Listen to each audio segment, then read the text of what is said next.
graça e paz. Para mim também é motivo de muita alegria estar aqui com vocês. Me sinto honrado de estar na turma, uma turma maravilhosa. Quantos aqui estão fazendo rema esse ano? Glória a Deus. Fica com a tua mão levantada ainda. Se você ainda não conhece o que é essa escola, eu vou te dar uma oportunidade, porque eu falando, o pastor falando, você pode pensar, eles estão fazendo a propaganda do curso deles. Mas pergunta a alguma dessas pessoas que está com a mão levantada depois o que essa escola está fazendo com a vida deles. Eu tenho certeza que você vai querer saber um pouquinho mais, tá? Estamos falando sobre escatologia lá, tem sido um tempo muito bom, a turma é muito animada, muito envolvida com a palavra. E para mim também tem sido uma alegria maravilhosa poder ministrar aqui na igreja, poder conhecer os irmãos, rever alguns também, porque a gente esteve aqui nesse mesmo hotel há alguns anos atrás, quando o começo do Verbo da Vida estava nascendo aqui em Portugal. Para mim é uma alegria também estar com o pastor Isaac, com Sayonara, com Sara, com Rebeca. Estou sendo muito bem recebido. Já quero agradecer de público, já que é a última vez que vamos estar agora nessa estação na igreja, por toda a recepção, pelo tempo, pela comida, por tudo que vocês ofereceram para mim. Rebeca também foi um pouquinho de guia turístico para mim durante uns dias. Então quero agradecer por tudo isso e dizer para vocês, não só para a família, mas para toda a igreja, que a Igreja Verbo da Vida em Petrolina está com as portas abertas também para recebê-los. Amém? Qualquer dia que vocês quiserem dar um pulinho no Brasil, você já tem uma casa lá também na cidade de Petrolina. Amém? Queria que você pudesse abrir a sua Bíblia comigo no livro de Apocalipse, no capítulo 2. Vamos ler uma passagem e depois vamos continuar a ministração que começamos no domingo passado. Apocalipse, capítulo 2, a partir do versículo 1. Apocalipse, capítulo 2, versículo 1.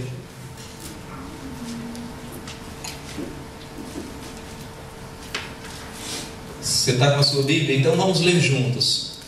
A Bíblia diz assim: ao anjo da igreja em Éfeso, escreve: estas coisas diz aquele que conserva na mão direita as 7 estrelas e que anda no meio dos 7 candeeiros de ouro.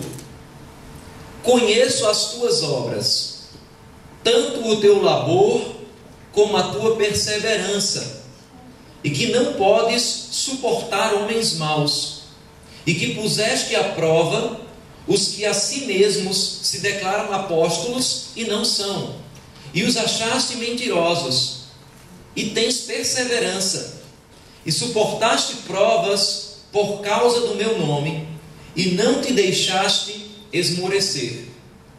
Tenho, porém, contra ti que abandonaste o teu primeiro amor. Lembra-te, pois, de onde caíste, arrepende-te e volta à prática das primeiras obras. E, se não, venho a ti e moverei do seu lugar o teu candeeiro, caso não te arrependas. Eu queria orar com você. Pai, nós te agradecemos em nome de Jesus por tua palavra, Senhor, que vai ser ensinada nessa manhã. Eu te agradeço por cada pessoa que veio a esse lugar. Espírito Santo, sabemos que você se manifesta onde é desejado, e nós te desejamos nesse lugar, te desejamos nesse culto, te desejamos nessa manhã.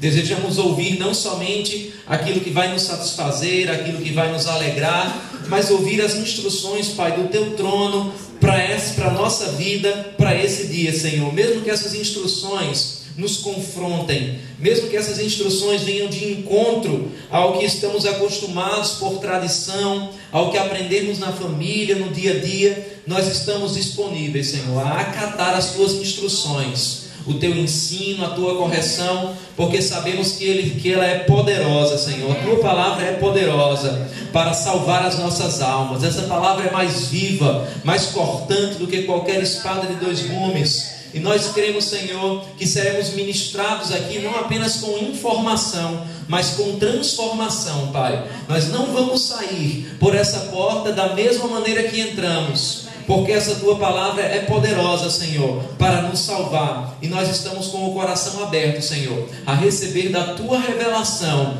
nessa manhã, em nome de Jesus.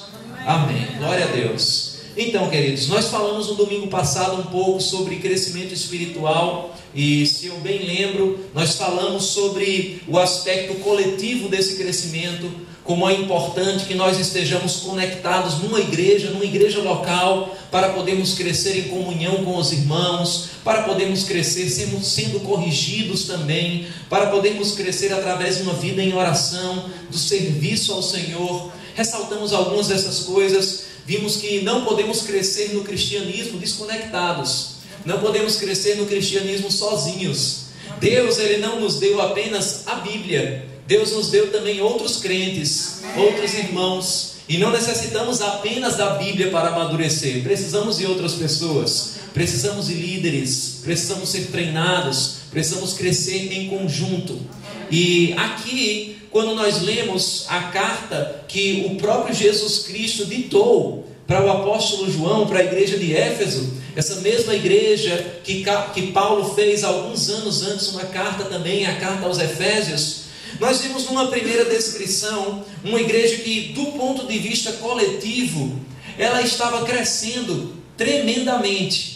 Os historiadores contam que a igreja aqui tinha aproximadamente 30 anos de existência, quando essa carta foi escrita. E quando nós observamos alguns pontos, que são pontos muito positivos, o próprio Jesus ressaltou isso. Nós vemos a igreja de Éfeso como uma igreja grande, de fato era uma igreja com muitas pessoas, era uma igreja que já tinha uma história, que já tinha uma tradição, que já tinha vivido muita coisa, e uma igreja que qualquer pessoa que a visitasse, que entrasse num culto, que pudesse respirar daquela atmosfera naquela igreja, iria dizer: esta é uma igreja que está crescendo, esta é uma boa igreja. E de fato era uma igreja que estava crescendo, uma igreja dinâmica. Se a gente for ver alguns pontos, eu queria voltar com você lá, e a gente vai ver alguns desses pontos que mostram o crescimento da igreja.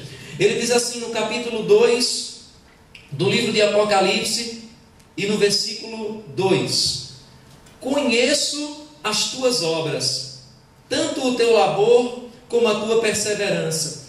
Aqui nós estamos vendo que o próprio Jesus estava dizendo que ele conhecia as obras daquela igreja.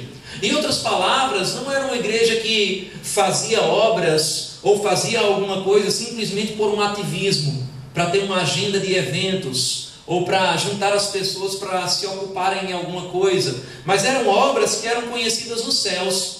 Eram obras que estavam alinhadas com as prioridades de Deus para a igreja nessa terra. O próprio Jesus reconheceu isso e ele disse: olha, eu conheço as tuas obras. E ele estava falando isso num tom de elogio. É importante que nós, como igreja, não possamos ser uma igreja parada, mas nós venhamos a ter fruto. Isso é importante para o crescimento da igreja. É importante que nós, como crentes, estejamos envolvidos em fazer alguma coisa. Nós não fomos salvos somente para sentar num banco de uma cadeira. Nós somos salvos para servir ao Senhor. E o lugar onde nós servimos ao Senhor é através da igreja local. Amém? Uma certa vez eu conversei com uma pessoa lá em Petrolina, e estávamos falando sobre o serviço na igreja, sobre o ministério, e de repente falamos sobre uma necessidade num departamento específico, e estava conversando sobre o desejo que nós tínhamos de que essa pessoa se envolvesse, que essa pessoa pegasse junto conosco nisso. E durante a conversa ela pontuou um pouco de que ela não gostava tanto. Ela disse: pastor, na verdade eu não gosto muito dessa área. E eu comecei a pensar um pouco sobre aquilo. E você sabe que nós não servimos na igreja como uma terapia ocupacional? Às vezes algumas pessoas pensam que o serviço na igreja é o seguinte: você veio para cá e lá fora no mundo você era um músico. Então, como você gosta de música, você vai se ocupar na igreja tocando alguma coisa. Lá fora você gostava de falar, você era uma pessoa muito comunicativa, então talvez você fique aqui na recepção, porque você vai se encaixar com isso. Pode até ser que Deus te use dentro da igreja, de acordo com alguns talentos naturais que você já tinha no mundo, que já eram expressões da sua personalidade, da sua pessoa. Mas nós não fazemos algo dentro da igreja como uma terapia ocupacional. A igreja não é um clube social, um lugar onde a gente se reúne para rever os membros desse clube e dizer: olha, vamos inventar algumas atividades para passar o tempo do povo. Amém. O povo não tem o que fazer, então a gente vai inventar algumas programações para a igreja não ficar muito parada. Vamos fazer uns eventos sociais, vamos fazer umas confraternizações, vamos fazer umas comunhões que não é lanche, como eu falei no domingo passado. Vamos fazer alguma coisa para ocupar o povo. Mas eu sei que cada um dos que estão aqui são muito ocupados. Vocês têm seus trabalhos, o tempo de vocês é muito importante. E eu tenho plena certeza que você não está aqui essa manhã porque você não tinha o que fazer no domingo. Certamente você tinha muitas outras opções, mas você está aqui porque você entende a importância bíblica de estar em comunhão, a importância de estar congregando numa igreja como um mandamento do próprio Senhor. Amém? E nós precisamos entender também que as obras, aquilo que nós desenvolvemos na igreja, nós não fazemos porque a gente gosta, nós não fazemos porque a gente se sente bem. A gente pode até gostar, a gente pode até se sentir bem, mas se essa for a sua motivação inicial, vai ter um momento onde você não vai se sentir bem. Vai ter um momento que você não vai estar gostando. E esse momento vai definir a sua saída. Esse momento vai definir a sua parada. Mas nós servimos ao Senhor porque nós o amamos. A Bíblia diz que nós devemos apresentar. Eu quero ler com você esse versículo, depois a gente volta para cá. Abre comigo em Romanos, no capítulo 12. Romanos, capítulo 12, versículo 1. Romanos, capítulo 12, versículo 1. A Bíblia diz assim: rogo-vos, pois, irmãos, pelas misericórdias de Deus. Romanos 12, 1. Rogo-vos, pois, irmãos, pelas misericórdias de Deus, que apresenteis. Quem apresenta? Deus ou você? Apresenteis o vosso corpo por sacrifício vivo, santo e agradável a Deus, que é o vosso culto racional. Esse é o verdadeiro culto. O culto em si não é apenas a estética que nós vemos o culto, ou a arrumação que nós temos aqui, o espaço físico, mas o culto racional são pessoas que se apresentaram voluntariamente como sacrifício vivo.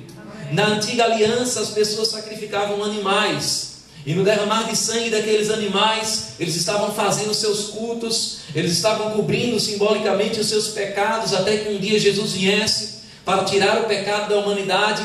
Esse era o culto deles. Mas o nosso culto nos dias de hoje é que nós mesmos somos o sacrifício. Amém. Graças a Deus, um sacrifício vivo. Amém. Você não precisa se matar, mas veja que a Bíblia fala que é um sacrifício. E sacrifício significa que muitas vezes você não vai querer fazer a sua vontade.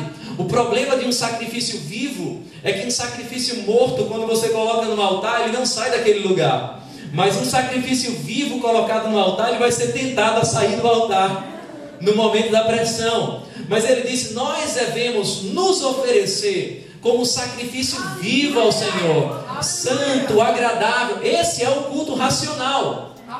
Em outras palavras, esse é o culto que faz sentido. Esse é o culto lógico, esse é o culto bíblico, esse é o verdadeiro culto. É você estar aqui se oferecendo ao Senhor. Porque se isso não estiver acontecendo, você veio apenas assistir uma performance, você veio apenas assistir uma palestra, ou você veio apenas ouvir uma música. E deixa eu dizer uma coisa: você não vem à igreja somente para ouvir uma música, para ouvir uma boa mensagem que vai fazer uma massagem na sua alma, para fazer você sair daqui: eu estou me sentindo melhor agora.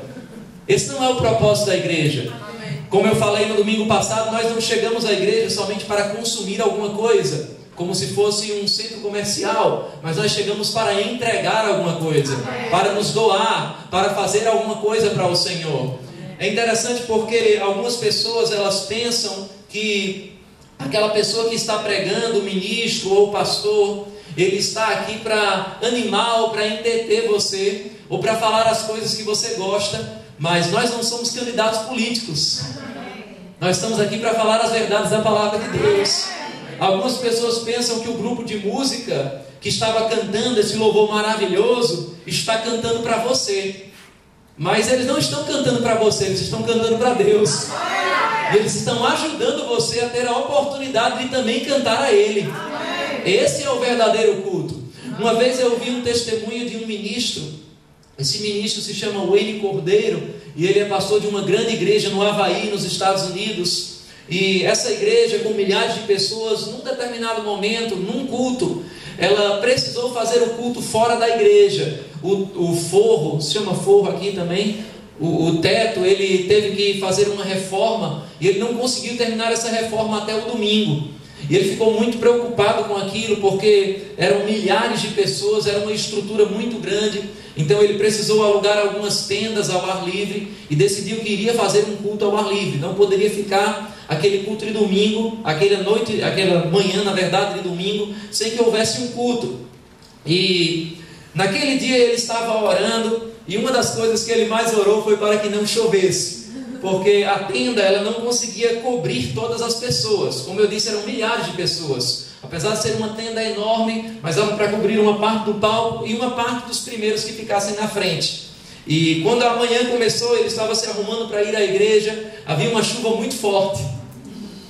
E ele começou a orar: Senhor, em nome de Jesus, que não chova na hora do culto e tal. E nada, continuou chovendo. Ele entrou no seu carro já perto da hora do culto começar, ainda com uma chuva muito forte, daquela que mal dá para ver o que está bem à frente. Chega perto da igreja e ele começa a ficar indignado. Senhor, eu sei a autoridade do nome de Jesus. Elias já orou para que não chovesse e aconteceu. E ele começou: em nome de Jesus, essa chuva vai parar agora, para que o povo possa cultuar. Senhor, eu estou aqui fazendo a tua obra. E ele começou a entrar agora no desespero. Eu estou fazendo a tua obra, Senhor, isso não pode acontecer comigo. Em nome de Jesus, essa chuva tem que parar. E ele desce do carro, ainda em chuva, vai subindo. Ele percebe que tem ainda muitas pessoas. Não tinha o número de pessoas que normalmente tinha na igreja, mas tinha ainda um número muito grande de pessoas na chuva esperando o culto.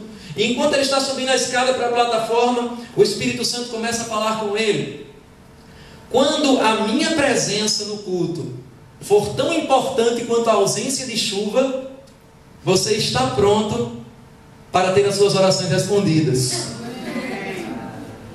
É interessante porque nós olhamos, e eu digo nós, me incluindo nisso como pastor, muitas vezes para o lado estético, para o lado externo de um culto. E se a gente vê bem, o culto começou na hora certa, terminou na hora certa, o irmão deu os avisos da melhor forma possível, o louvor não teve nenhuma desafinação, os departamentos funcionaram bem. Esse foi um culto perfeito. E às vezes não necessariamente essa era a proposta que o Espírito Santo tinha para aquela noite, para aquela manhã. Então ele estava mostrando, e nós precisamos perceber também, que existem outras prioridades espirituais no que está acontecendo nessa manhã. Como você está recebendo a palavra, como está a sua atitude enquanto você está fazendo o que você está fazendo para o Senhor. Isso sobe aos céus também. Não que essas coisas externas elas não sejam importantes, mas elas devem ser um reflexo daquilo que está dentro de nós. Amém? Então Jesus disse: eu conheço as tuas obras. Volta comigo lá para Apocalipse, vamos ver algumas outras coisas dessa igreja. Ele diz, Apocalipse capítulo 2 e versículo 2: conheço as tuas obras, tanto o teu labor como a tua perseverança. Essa palavra labor, em algumas versões, é traduzida por trabalho árduo. Eles não somente tinham boas obras, mas eles tinham também um trabalho muito árduo. Em outras palavras, eles se sacrificavam. E igreja é um lugar onde nós nos sacrificamos. Sei que essa não é a mensagem mais popular. Quando nós falamos sobre nos sacrificar, não tem muitas pessoas: aleluia, glória a Deus. Mas eu posso ministrar e dar uns pulinhos no seu lugar, e dar uns aleluias no seu lugar. Você pode ficar caladinho ouvindo mesmo assim, porque eu sei que Deus vai estar falando com você. Amém? A igreja é um lugar onde nós nos sacrificamos, onde nós nos entregamos. E eu gosto dessa palavra sacrifício na Bíblia, porque uma vez eu ouvi um ministro dizer que não existe uma pessoa sequer, que de fato seja crente, que de fato tenha o Espírito Santo habitando dentro dela, e em nenhuma vez da sua vida tenha sido convidado pelo Espírito a fazer uma loucura, a fazer um sacrifício. Se você é crente, você entende muito bem o que eu estou dizendo. Em algum momento, espero que em alguns, você é convidado pelo Senhor a fazer algo que é além da obediência. Essa é a minha definição de sacrifício. Sacrifício significa além da obediência. Sacrifício significa algo além do que era a sua obrigação. Quando você diz, olha, isso não é a minha obrigação, mas eu vou fazer, isso se chama sacrifício. Amém? E nós vemos o cristianismo como um lugar onde as pessoas elas estão sempre se sacrificando. E eu quero que você entenda muito bem essa palavra, porque quando nós falamos de sacrifício, nós estamos falando de algo que você obrigatoriamente não teria que fazer. Mas todas as vezes na Bíblia também, que Deus nos chama para um sacrifício. Todas as vezes na Bíblia que nós fazemos, ou que nós vemos a história de pessoas que fizeram além do que elas tinham que fazer, elas também receberam uma bênção além daquela que Deus era obrigado a dar pelas Escrituras. Entenda que o lugar da obediência, o lugar de fazer aquilo que você foi chamado para fazer, aquilo que é a sua função, é um lugar que vai fazer você ir até o ponto onde você recebe o que é seu por direito, onde você recebe aquilo que está nas Escrituras, onde você recebe as bênçãos que Deus tem prometido para você. Esse é o lugar de obediência. O lugar onde você faz a sua obrigação é o lugar onde Deus também faz aquilo que Ele tem que fazer com você. Mas quando você passa do lugar de obrigação e você começa a andar um pouco a mais, já no caminho do sacrifício, você está andando num lugar onde Deus agora vai fazer com você o que Ele não tinha a obrigação de fazer, o que Ele necessariamente não precisava fazer. O lugar de obediência é o lugar das bênçãos. O lugar de sacrifício é um lugar de rompimentos para a sua vida, de você entrar em novos níveis. Jesus uma vez falou isso, Ele disse, olha, se alguém obrigar você a andar 1 milha, anda com ele 2. A primeira milha é a milha da obrigação. A segunda milha é a milha do sacrifício. A primeira milha, ela vai dar a você o que a Bíblia fala sobre as bênçãos normais que tem na palavra. A segunda milha vai dar a você o espetacular, vai dar a você o sobrenatural, vai dar a você os de repentes. Nós temos muitos exemplos de pessoas que entraram em sacrifícios e viram o espetacular de Deus. A gente poderia falar, por exemplo, da viúva e do profeta. Quantos lembram daquela história? Do azeite que não acabou. Ela não tinha obrigação de fazer aquilo, mas ela entrou num nível de sacrifício e ela experimentou também um milagre que ninguém nunca tinha experimentado, porque ela decidiu fazer o que ninguém nunca tinha feito. Eu já vi pessoas dizerem, olha, falando agora no natural, fora da igreja, eu já vi muitas pessoas dizerem, eu não sou pago para fazer isso. Lá no seu trabalho, quem já viu essa expressão? Acho que é uma expressão só do Brasil, não acontece nos portugueses. Eu não sou pago para fazer isso. Essa não é a minha função. Eu não recebo para isso. Geralmente as pessoas que nunca fazem mais do que o que elas foram pagas para fazer, nunca vão receber mais do que o que elas estão recebendo pelo que elas estão fazendo. Mas quando você anda a milha extra significa você está num lugar onde você deveria somente arrumar, no sentido de varrer, mas você coloca algum perfume também. Você está num trabalho onde você deveria entregar um relatório em 15 dias, mas você entrega em 10 dias. Você está dentro da igreja, servindo num lugar onde você tinha que fazer uma coisa, e você diz, não, essa não é a minha função, essa é do diácono. Mas você decide fazer aquilo. Quando você entra nesse caminho, você entra num caminho de sobrenatural para a sua vida. Amém? Vamos ver algumas passagens somente sobre isso. Abre comigo em 2 Coríntios, no capítulo 8, rapidamente. 2 Coríntios, capítulo 8, versículo 1, a Bíblia diz assim: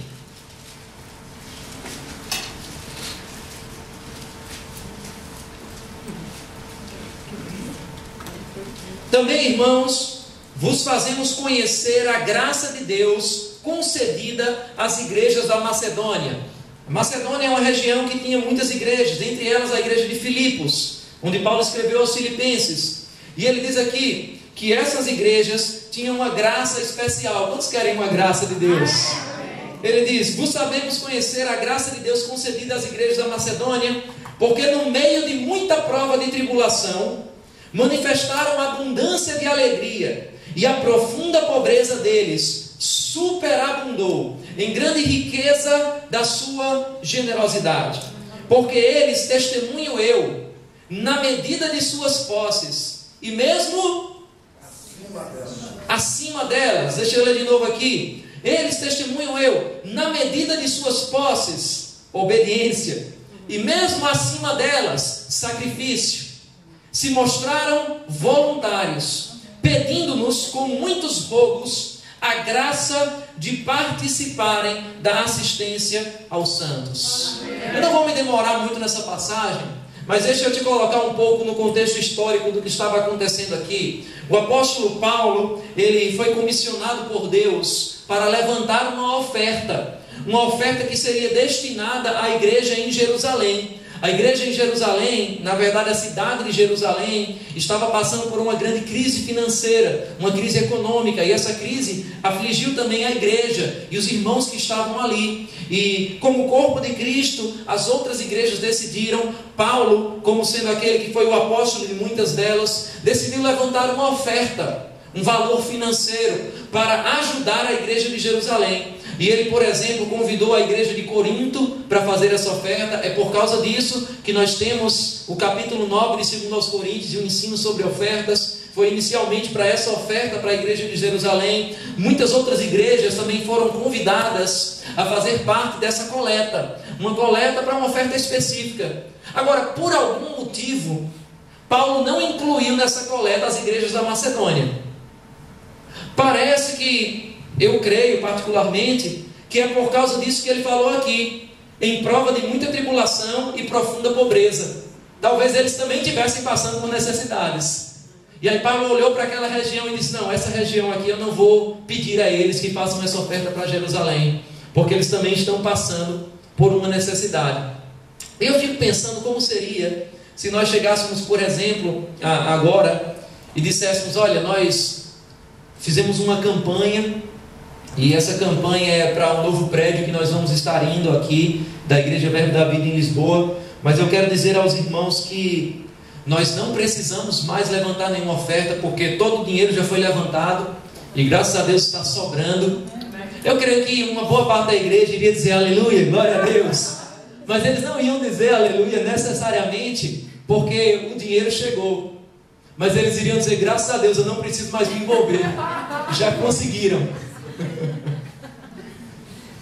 E aqui, talvez para algumas pessoas, os macedônios poderiam dizer: bem, graças a Deus, eles vão levantar essa oferta, mas a gente nem vai precisar se envolver. Mas olha o que aconteceu. Vamos ler de novo o versículo 4. Pedindo-nos com muitos rogos a graça de participarem na assistência aos santos. Olha o que estava acontecendo. Eles estavam pedindo: Paulo, a gente quer participar dessa oferta. Não, mas vocês não precisam, nós vamos levantar com a igreja de Corinto, com tal igreja, com tal igreja. Não, mas Paulo, a gente quer. Não é que a gente precisa, não é que a gente é obrigado a fazer, a gente quer. Por isso que Paulo usou a expressão pedindo-nos com muitos rogos. Por favor, deixa eu participar. Por favor, deixa eu ofertar também. Quantos estão entendendo isso? Eles estavam celebrando isso. Agora, quantos ainda querem uma graça específica nessa área? Porque essa era a graça de Deus dada às igrejas da Macedônia. As igrejas da Macedônia, elas tinham essa disposição de se sacrificar. A igreja de Filipos, na verdade, foi a primeira igreja a ser participante com Paulo, mesmo quando Paulo não era mais o pastor daquela igreja.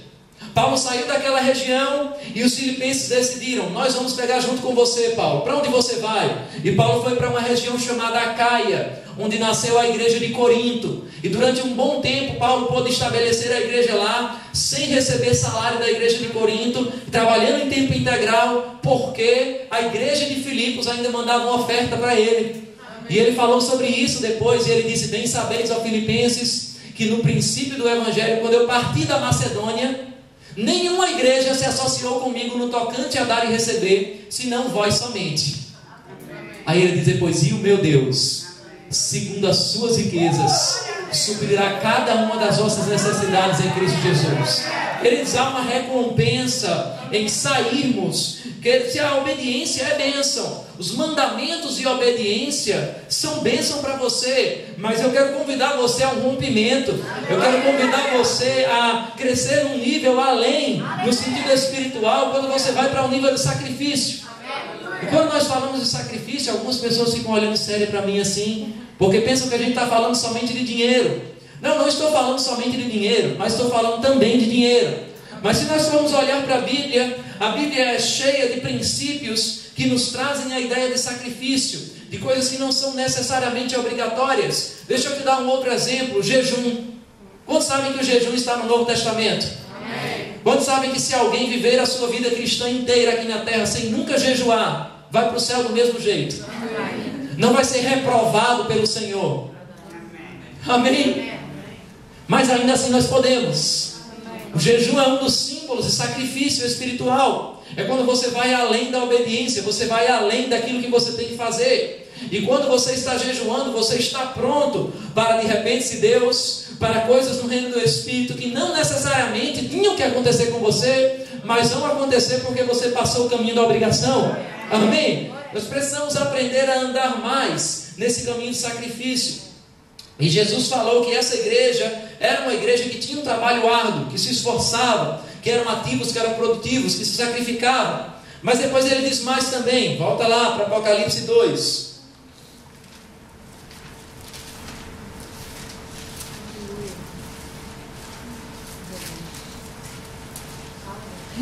Apocalipse capítulo 2, versículo 2: conheço as tuas obras, tanto o teu labor quanto a tua perseverança.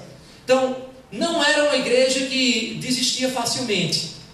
Era uma igreja que era fiel nos compromissos. Nós falamos bastante sobre perseverança no domingo passado. Perseverança significa você ir além da motivação.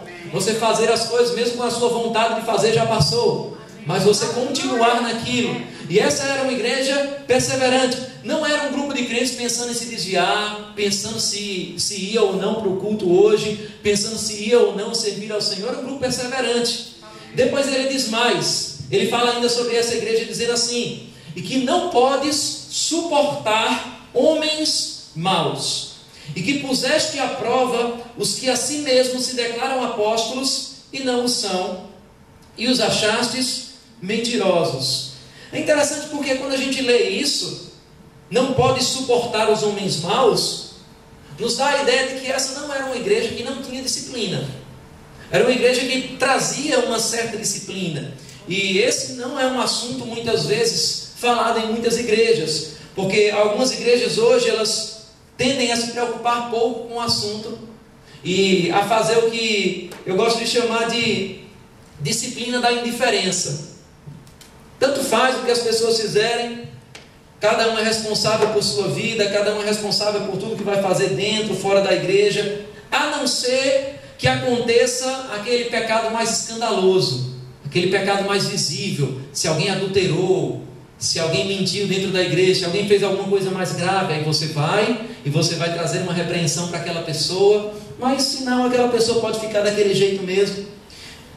Existem outras igrejas que levam a disciplina para um extremo, para um outro extremo. Um extremo é não ter disciplina. O outro extremo são aquelas que elas só têm praticamente uma disciplina excomungatória. Está tudo bem, mas errou, está fora. Mas a igreja é um lugar de restauração. Amém? A igreja é um lugar sim onde deve haver disciplina, mas um lugar onde deve haver restauração. É muito fácil dizer: mas a minha igreja ela é uma igreja perfeita. Se alguém não está muito bem, a gente exclui logo para a igreja ficar sadia, porque a igreja é um lugar das pessoas perfeitas. Não, a igreja não é um lugar das pessoas perfeitas. Amém? A igreja é um lugar onde nós estamos aprendendo mandamentos perfeitos, adorando a um Deus perfeito, mas nós estamos crescendo. Amém? Então, existe essa necessidade de disciplina, e nós vemos que essa igreja era uma igreja que tinha disciplina. Essa igreja também era uma igreja que não trabalhava com os cargos de uma forma política. Eu já vi alguns lugares onde Parece que a igreja, na verdade, ela é um centro político para distribuir os cargos. Eu vou colocar uma liderança naquela pessoa, eu vou colocar uma função para aquela pessoa, porque se ela não tiver uma função, ela vai esfriar espiritualmente, ela não vai vir mais para a igreja. Aquela família, ela precisa ser representada dentro da igreja, então ela vai ter um cargo também aqui. Eu já vi algumas pessoas chegarem para mim dizendo: pastor, o que é que o senhor acha de colocar fulano para servir em tal departamento? Porque eu estou achando ele tão frio espiritualmente, eu acho que ele servindo num departamento, talvez ele fique mais fervoroso. Queridos, nós entendemos que servir ao Senhor nos faz aquecer espiritualmente, nos faz crescer espiritualmente, mas você não deve servir ao Senhor para crescer espiritualmente, você deve servir ao Senhor porque está crescendo espiritualmente. Amém? Há uma diferença. Se o que segura você numa igreja, na palavra, é um cargo, é um serviço que você tem, é um título que você tem, isso é muito transitório, isso é muito passageiro. O que deve segurar você com o Senhor é a palavra, é o Espírito Santo que habita dentro de você. Amém? Essas são as coisas importantes. Então essa igreja não era uma igreja que ficava lidando com cargos dessa forma. Ele diz mais também aqui, ele diz no versículo 3 do capítulo 2: e tens perseverança, e suportaste provas por causa do meu nome, e não te deixaste esmorecer. Então veja o que mais está falando dessa igreja. Suportaste provas por amor do meu nome. Não era uma igreja que cedia à pressão popular, não era uma igreja que se amoldava ao mundo. Mas a cultura está dizendo que é assim, então a gente vai ter que aceitar assim agora aqui dentro também. Não, eles suportavam provas, eles suportavam perseguições. Quando a gente lê tudo isso, nós estamos falando de uma igreja muito viva. Nós estamos falando de uma igreja que talvez nos dias de hoje eu quisesse fazer parte. Talvez você quisesse fazer parte de uma igreja assim também.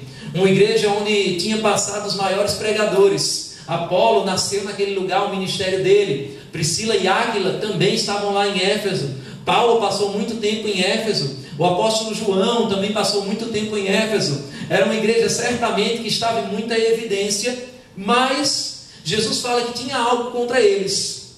E eu queria que você lesse ainda comigo no capítulo 2 e versículo 4, onde o Senhor diz assim: tenho, porém, contra ti que abandonaste o teu primeiro amor.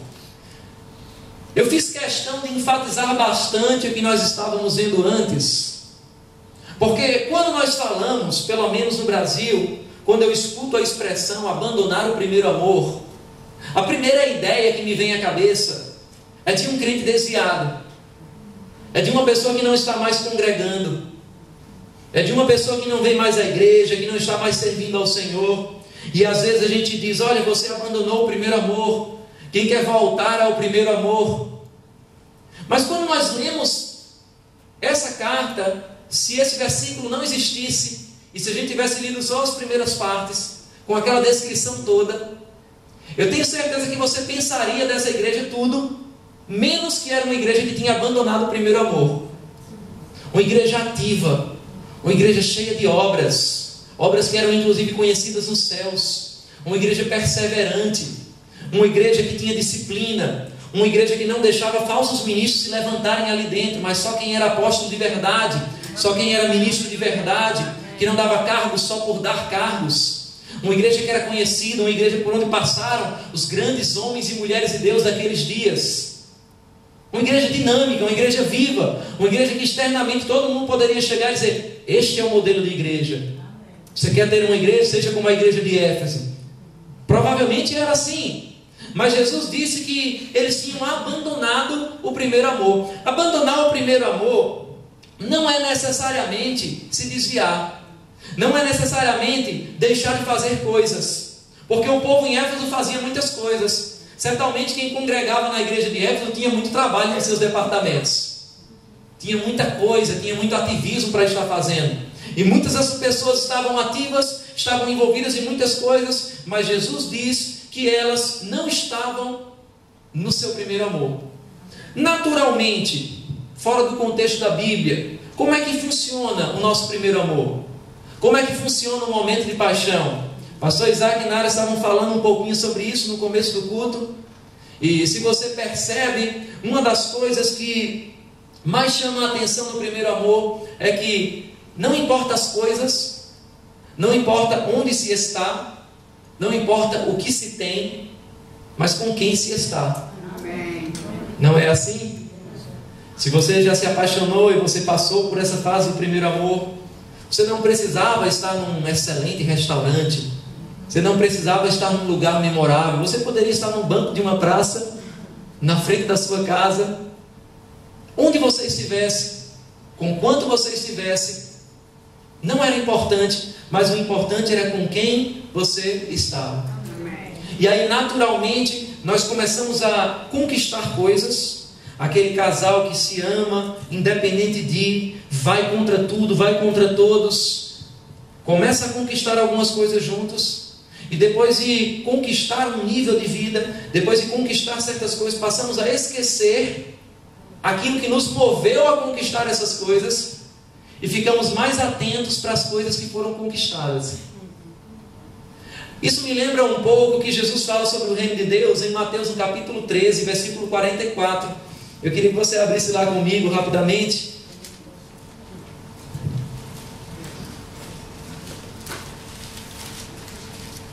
Mateus 13, 44, a Bíblia diz assim: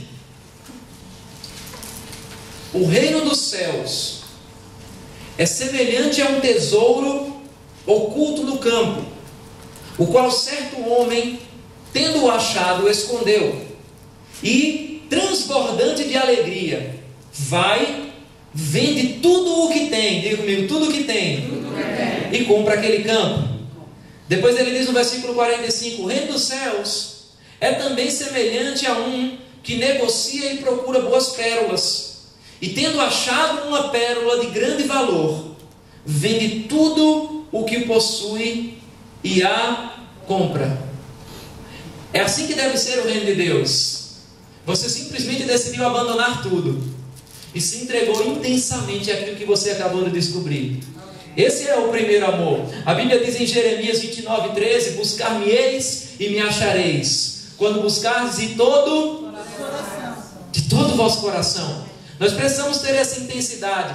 Eu posso me lembrar um pouco de como era o meu primeiro amor. Eu lembro de quando eu me converti, ainda sem conhecer muito da palavra, sem conhecer muita coisa de ministério, de chamado, mas eu lembro dos primeiros momentos que eu estava lá lendo o Evangelho de João, e enquanto eu li o Evangelho de João sozinho na minha casa, eu estava chorando com aquilo, porque aquelas palavras estavam penetrando muito forte dentro de mim, falando com coisas da minha vida. Se você ver um novo convertido, se você ver uma pessoa que está no primeiro amor, muitas vezes ela vai se empolgar, ela vai se apaixonar com coisas que você vai dizer, mas só porque eu disse isso, o que aconteceu? E lá está você naquele culto, e o louvor está se movendo, e aquela pessoa está prostrada, e ela está chorando, ela está se entregando, e você, nada demais, somente um culto, somente mais uma adoração, mas há uma intensidade naquilo.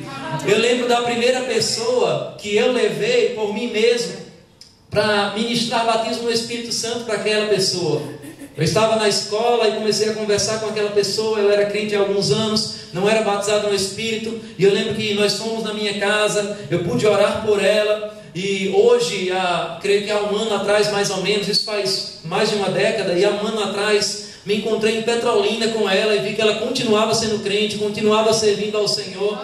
E eu lembro a alegria de você pela primeira vez experimentar uma pessoa sendo batizada no Espírito Santo, porque você ministrou para aquela pessoa, porque você impôs as mãos sobre ela, sem saber muita coisa. Talvez eu não soubesse mais de 4 versículos decorados sobre batismo no Espírito Santo. Eu estava começando a ler, talvez nem eu mesmo entendesse muito ainda sobre os dons do Espírito, mas havia aquela paixão inocente que não sabe de todos os detalhes, não sabe de tudo, não tem tudo, mas está intensamente entregue àquela causa.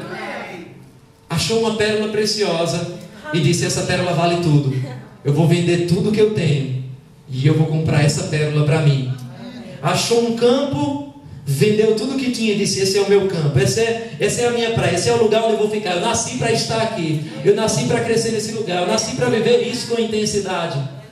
Eu posso lembrar na minha vida a expectativa da primeira vez que eu li um versículo em público.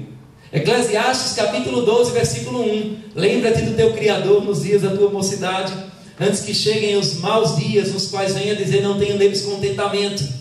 E eu lembro que a primeira vez que eu fui ler um versículo na Bíblia, eu passei a manhã inteira orando e estudando a palavra e orando em línguas, porque eu ia subir aqui para ler um versículo. E talvez algumas pessoas olhem, mas você não precisa disso, você não precisa dessa intensidade toda. Você pode chegar, o Espírito Santo mora dentro de você, você pode ler a Bíblia a qualquer momento, você pode pregar a qualquer momento. Sim, é verdade, mas nós não podemos deixar esses princípios que nós entendemos apagarmos a paixão do primeiro amor dentro de nós. Amém? Não é porque você não precisa orar 3 horas, 4 horas para poder ter a resposta da oração, que você necessariamente não deve ter um envolvimento intenso com o Senhor em alguns momentos da sua vida. Jesus, uma vez, ele foi para um lugar, ele estava no jardim de Getsêmani, perto do momento da sua morte, e ele estava orando intensamente ao Senhor. E depois, quando ele voltou, ele encontrou os discípulos dormindo, e ele disse: não podeis vigiar comigo nem ao menos 1 hora? Se você percebe, a expressão de Jesus dá a entender que 1 hora era pouco. Amém? Amém. Apesar de na cabeça da gente a gente achar que 1 hora é muito. Eu orei 1 hora inteira. E o que Jesus disse para eles foi: nem 1 hora vocês conseguiram. Amém? Amém. Vocês estão entendendo? Amém. Mas não estamos falando aqui sobre você repetir uma petição. Estou falando sobre consagração ao Senhor, sobre estar entregue. Uma das características da paixão do primeiro amor é que você não conta o tempo, você não marca no relógio. Você simplesmente quer estar, quer estar, e quer estar, e quer estar, e quer estar, e quer estar, tanto tempo quanto você puder. Eu lembro da primeira vez que eu pude ter uma oração respondida. Sabe que Jesus disse: pedi e recebereis para que a vossa alegria seja completa? Experimente isso, pedir coisas ao Senhor. Eu lembro da primeira oração que eu fiz por uma dor de cabeça, e aquela dor de cabeça ela simplesmente sumiu. Pode ter sido uma coisa muito simples. Talvez algumas pessoas elas nem digam amém, glória a Deus, que milagre, eu estava esperando alguém levantar a cadeira de rodas. Mas foi a minha primeira oração respondida. Foi o primeiro momento onde eu estava orando e eu pude perceber, de fato, funciona na minha vida. E o que nós apenas sabemos, a gente até fica ensinando, mas quem a gente reproduz em outras pessoas. Amém? E eu lembro também de outras vezes da expectativa, como o pastor fala muitas vezes, da primeira vez que nós fomos chamados para ajudar na igreja. Nós éramos para participar do Ministério de Jovens. Eu fui convidado a ser líder, o pastor falou aqui, do grupo de jovens. E eu nem sabia o que um líder de grupo de jovens fazia dentro de uma igreja. Mas havia um desejo de alguma forma se entregar ao Senhor, se entregar no serviço a Ele, de uma forma sem nem saber. A gente fez a primeira reunião dos jovens, e para você ver o nível de conhecimento da palavra que a gente tinha, o pastor já tinha me chamado para liderar, mas a gente chamou o grupo, e a gente disse: olha, vamos fazer o seguinte, vamos fazer uma votação aqui, para ver quem vai ser o líder. Porque eu queria ver se de fato as pessoas queriam que eu estivesse liderando, e acho que por muita sorte eu terminei ganhando aquela votação. E fiquei de fato líder, como o pastor estava falando. Não tinha muito conhecimento. Você sabe que quem é apaixonado às vezes faz algumas besteiras? Amém? Você fica esperando uma pessoa na chuva com uma rosa. Estou falando do meu exemplo. Uma pessoa que estava do outro lado lá, dando aula numa escola. E aí você fica lá com aquela rosa. E quando você decidiu fazer aquilo, você não vai esperar aquela chuva passar para ir num outro dia. Você vai fazer o sacrifício que for. Depois pode ser até que a pessoa olhe e diga: ei, por que você não trouxe depois? Mas você quer fazer um sacrifício, você quer fazer algo mais, você quer ter mais intensidade. E nós precisamos voltar para essas coisas. O que a igreja de Éfeso tinha aqui perdido não era um ativismo, não era deixar de fazer coisas, mas era a intensidade pela palavra, era a intensidade pelo Espírito, era o amor profundo ao Senhor, não pelo que Ele pode dar, não pelo que você pode fazer nele. Quando Jesus começa a falar, Ele diz: olha, lembra de onde caíste. E se você olhar essa igreja de Éfeso, ela parece tudo menos uma igreja caída. Amém? Mas Ele diz: lembre-se de onde você caiu, porque essa é uma queda invisível. Não é aquela queda visível de um adultério, não é aquela queda visível de você perder uma posição no ministério, de você estar servindo num departamento, e aí depois você foi tirado daquele departamento, está em disciplina, o irmão caiu ali. Aquele fogo pelo Senhor, naquele momento que é só você e Deus para ler a palavra, naquele momento que é só você e Deus para ter uma vida de oração, de adoração com Ele, esse momento está apagando. Mas se você é essa pessoa, eu creio que essa é uma manhã para você reacender esse primeiro amor. Amém? Para você poder experimentar desse novo. Vamos voltar comigo lá em Apocalipse. Eu já conversei com ministros que eles entram no ministério, eles começam muito intensos, mas eles entram no ministério e depois eles entram numa forma de piloto automático para as coisas do ministério. Eu sei que se eu subir, se eu começar a pregar, vai acontecer. Talvez você já tenha feito louvor por tanto tempo que você diz, não, se eu não orar, se eu simplesmente subir aqui e começar a cantar, eu sei que a unção vai pegar na igreja, que vai ser maravilhoso. Já estou acostumado a fazer isso. Piloto automático. Ministros que não estudam mais a palavra para si, não estudam a palavra para a sua edificação pessoal, mas estudam somente para ministrar e pensam que estão sendo edificados com isso. Mas eu, nesses dias que estou aí com o pastor Isaac, com todo mundo aqui, eu tenho aprendido muito sobre culinária. Eu tenho um programa que eles assistem muito sobre culinária, e as pessoas elas preparam muitos pratos diferentes, e quando você vai ver esse mundo, muitas vezes a pessoa que está cozinhando, ela não está necessariamente se alimentando. Então, às vezes, nós estamos apenas cozinhando a comida, ou seja, preparando uma ministração que outra pessoa vai comer. Mas o fato de a gente estar cozinhando a comida não quer dizer que a gente está se alimentando, não quer dizer que a gente está sendo bem nutrido. Nós precisamos preparar, e entenda isso como não somente o que você ministra, mas o que você serve na igreja, o que você faz no seu departamento. Isso nós entendemos como um momento onde você está cozinhando uma comida para alguém. Mas nós precisamos ter um momento onde nós também comemos a nossa comida, para a nossa edificação, para o nosso crescimento. Amém? Então, Apocalipse capítulo 2. Aleluia. A Bíblia diz no versículo 4: tenho, porém, contra ti que abandonaste o teu primeiro amor. E aí ele vai dizer: lembra-te, pois, de onde caíste. Arrepende-te e volta à prática das primeiras obras. Deixa eu perguntar para você, que prática das primeiras obras é essa? Uma igreja que o próprio Jesus antes disse: eu conheço as tuas obras. E aquilo ele não estava criticando, ele estava elogiando. Uma igreja perseverante, uma igreja que tinha disciplina, uma igreja que lá dentro só levantava como ministro quem era ministro mesmo. Uma igreja que era uma igreja de referência para outras igrejas. Que primeiras obras são essas? Ele não está falando necessariamente sobre uma função que você tem num departamento, mas ele está falando sobre um envolvimento pessoal com o Senhor. Amém? Quando ele diz, lembra-te onde caíste, ele não está falando que ele caiu de uma função. Você era líder, agora você não é líder. Ele está falando de uma posição espiritual, e nós devemos lembrar dessas coisas. Ele diz: volta à prática das primeiras obras, senão venho a ti e moverei do seu lugar o teu candeeiro, caso não te arrependas. Veja, a Bíblia está dizendo aqui que eles já estavam caídos. Lembra-te de onde caístes. Ele não disse cuidado para não cair. Eles estavam fazendo tudo, eles estavam bem visíveis, mas por dentro já estavam caídos. E para que a gente possa sair disso, para que a gente possa voltar a esse primeiro amor, nós temos que seguir alguns passos. O primeiro passo que Jesus deu aqui foi que a gente tinha que lembrar. Nós precisamos lembrar do primeiro amor para poder voltar para o primeiro amor.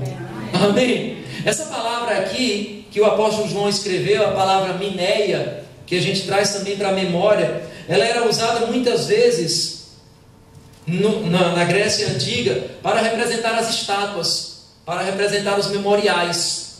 Era como se ele estava dizendo: olha, você precisa voltar para os memoriais, você precisa voltar para as lembranças daquelas estações anteriores que você viveu.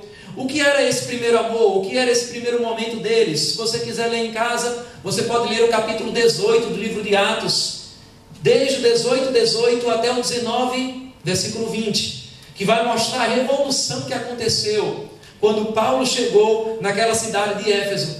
A Bíblia diz que as pessoas elas se envolveram tão intensamente com o Evangelho, que os comerciantes de Diana, de outros deuses da região de Éfeso, eles trouxeram os ídolos, eles trouxeram aquelas coisas que eles comerciavam, e eles trouxeram para a praça pública e queimaram tudo aquilo ali naquele momento. Isso é um ato de intensidade. Amém?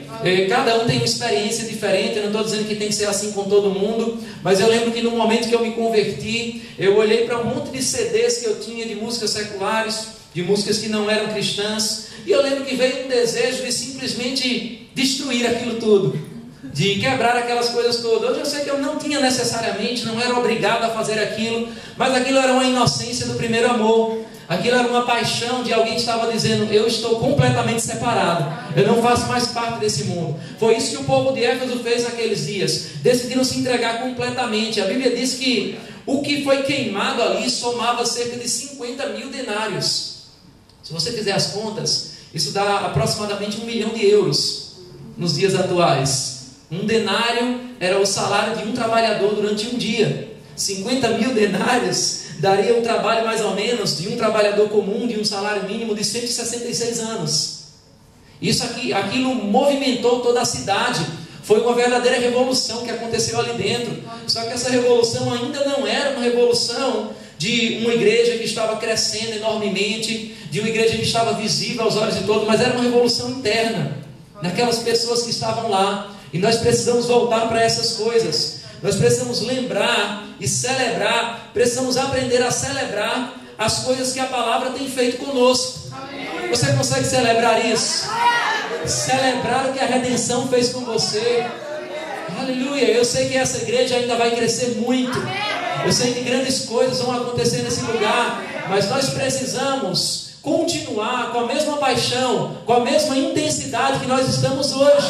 Amém? Eu estou maravilhado em estar ensinando no Rema, em estar vendo a paixão do povo pela palavra, de entender sobre escatologia, a paixão dos irmãos em descobrir coisas sobre o reino de Deus. Estava comentando com o irmão aqui antes do culto começar, dizendo como essa matéria abriu os olhos dele para o conhecimento sobre o reino, sobre estarmos representando o reino. Nós precisamos continuar com essa mesma paixão pela palavra, independente de coisas, independente do externo, mas nós devemos amar a palavra e amar a posição que ela nos colocou. Eu sempre digo lá em Petrolina que em fevereiro de 99 eu decidi mudar de endereço. Eu morava em Caruaru, mas aí a Bíblia diz: Ele me transportou do reino das trevas para o reino do Filho do seu amor. Desde aquele dia eu nunca mais morei em outro lugar. Eu estou assentado à direita de Cristo. Meu corpo passou de Caruaru para Recife, para Petrolina. Eu estou esses dias em Portugal, mas eu estive sempre assentado naquele lugar. E nós precisamos celebrar isso. Precisamos lembrar isso que Cristo fez por nós. Deixa eu lembrar algumas coisas para você celebrar. E se você não fica tão alegre com essas verdades, é porque você precisa lembrar de onde você caiu e voltar para o seu primeiro amor hoje, nessa manhã. A Bíblia diz em 2 Coríntios 5,17: e assim, se alguém está em Cristo, é uma nova criatura. As coisas antigas já passaram e essas se fizeram novas.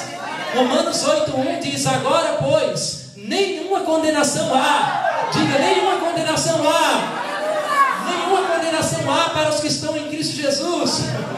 A Bíblia diz em 2 Timóteo 2,11: fiel é esta palavra: se já morremos com Ele, também viveremos com Ele. Diga: vou ressuscitar com o meu Senhor. Isso é o que deve alegrar mais você.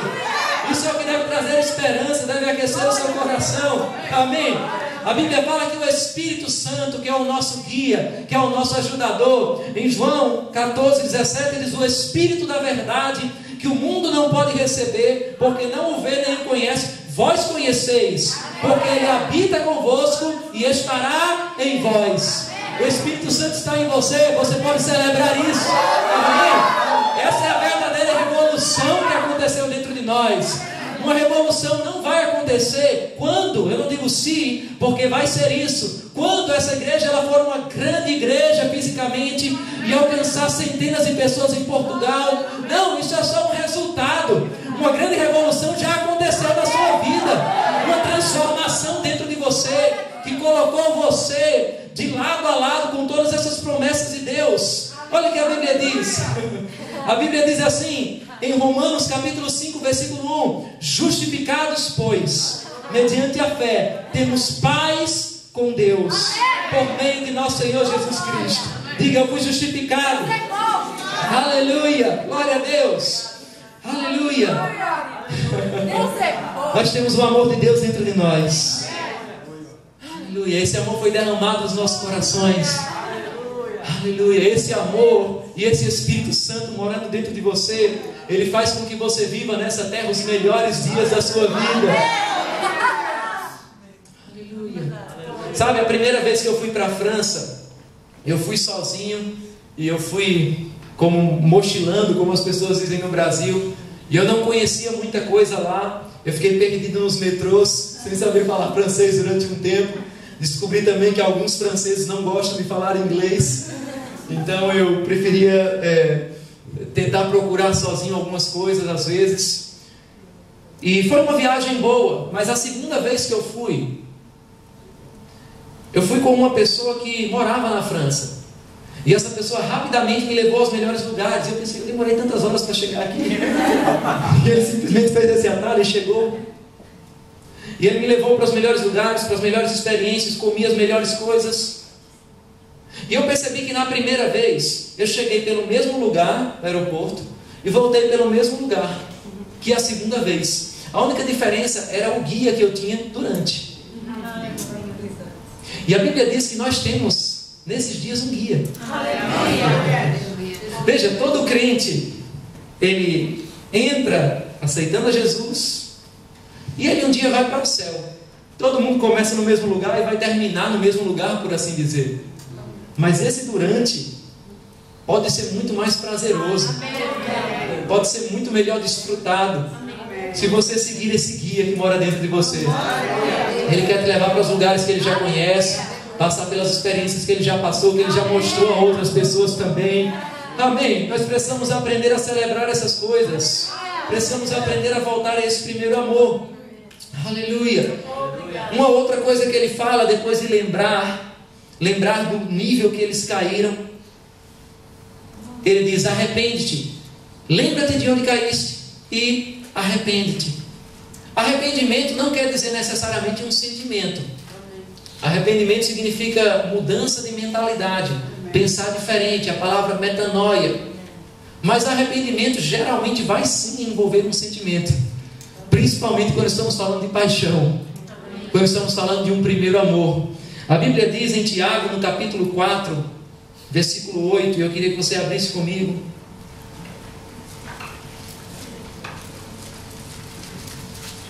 Tiago, capítulo 4, versículo 8.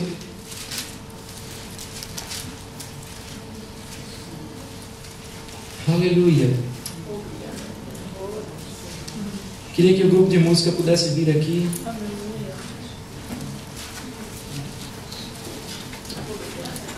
A Bíblia diz assim: chegai-vos a Deus, e Ele se chegará a vós outros. Nós estávamos cantando essa música, esse versículo em forma de música um pouco antes. Eu queria que a gente pudesse cantar novamente. A Bíblia diz: chegai-vos a Deus, e Ele se chegará a vós outros. Purificai as mãos, pecadores, e vós que sois de ânimo dobre, limpai o coração. Afligi-vos, lamentai e chorai. Converta-se o vosso riso em pranto, e a vossa alegria em tristeza. Humilhai-vos na presença do Senhor, e Ele vos exaltará. Depois que nós nos lembramos, e eu sei que tem pessoas aqui que estão nessa condição, depois que nós nos lembramos das coisas do nosso primeiro amor, nós precisamos nos arrepender de ter nos afastado dessas coisas. Talvez você esteja vindo à igreja, talvez você esteja aqui pela primeira vez, mas nós precisamos estar amando a palavra, precisamos estar amando a comunhão com o Senhor. E se você não estava tendo esse sentimento, é necessário que você comece a refletir nisso. Depois ele diz: volte às primeiras obras. Voltar às primeiras obras é voltar às obras do primeiro amor. Veja que o que Jesus estava falando não é que eles não estavam amando ao Senhor, é que eles não estavam amando ao Senhor como amavam antes. Amém? Algumas pessoas podem dizer: não, mas eu amo ao Senhor. Mas Ele quer tudo. Buscar-me-eis e me achareis, quando buscardes de todo o vosso coração. Todo o vosso coração, com intensidade. Amém? Diga: eu preciso buscar ao Senhor com intensidade. Qual eram essas primeiras obras? Eu vou contar um pouco da experiência, do que eu percebo enquanto algumas igrejas começam a crescer. Quando algumas igrejas começam a crescer, eu tenho uma sensação que no começo da igreja, quando nós somos um grupo, talvez 5, 10 pessoas, todo mundo está tão entregue, todo mundo está tão apaixonado por aquela visão, todo mundo quer crescer, todo mundo quer aprender tudo, todo mundo quer fazer tudo. Mas quando a igreja começa a crescer um pouco, a igreja começa a estabelecer os departamentos, nada errado contra isso. A igreja começa a levantar ministérios específicos, nada errado contra isso. Mas às vezes algumas pessoas chegam naquele lugar e elas trazem uma ideia, um pensamento de terceirizar o ministério. O que é que isso quer dizer? Deixa eu traduzir para você. Nós chegamos na igreja e no começo nós queremos compartilhar com as pessoas, nós queremos pregar, nós estamos no louvor e todo mundo canta, porque não tem um grupo de música, todo mundo louva. Mas começa a chegar um tempo que algumas pessoas ficam pensando que devem terceirizar a obra do Senhor. E aí alguns pensam: não, evangelismo a gente fazia no começo, mas agora eu acho que a igreja deve ter um departamento de evangelismo, um departamento dentro da igreja que faça evangelismo. Não, no começo todo mundo louvava, mas eu acho que agora a igreja deve ter um departamento, um grupo de música, para esse grupo louvar. Eu venho, eu sento na cadeira, eu dou os dízimos e eu volto para minha casa. Mas o irmão fulano vai louvar, aquele irmão ali, ele vai evangelizar.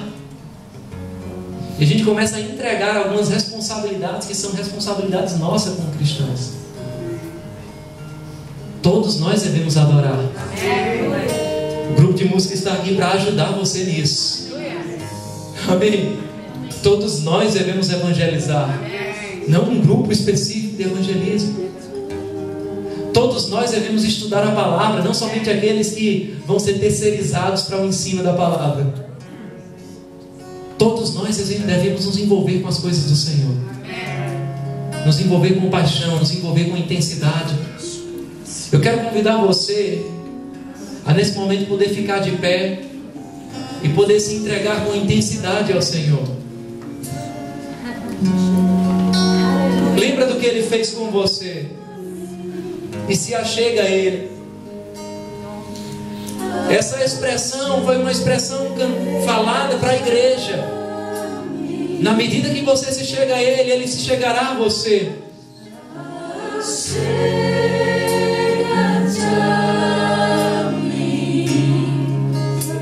Não é para você ficar ouvindo só o louvor.